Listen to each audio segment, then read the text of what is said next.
So finally guys, nagkaroon na nga ng Zeus Coffee dito sa Central Mall, Binyan.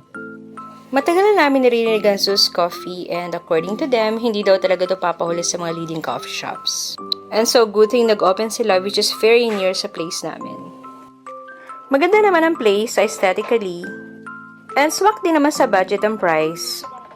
They have drinks for as low as 95 pesos to like 165. So they also have pastries. Masarap yung chocolate nila dyan. Yung chocolate cake. And yung pizza.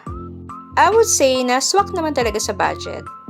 Ang downside na nakikita ko dito is wala silang internet. You know, when you go to the coffee shop, you wanna chill and bring your laptop or kahit makapag-net lang. So, yep, you gotta use your own data. But anyways, bawi naman kasi masarap yung coffee nila. I ordered a new flavor, velvet cream chocolate, and also yung matcha latte nila. Satisfied naman ako sa lasa. Ayan, may pa-take home pa nga kami. So yeah, they're true to their slogan, a necessity is not a luxury.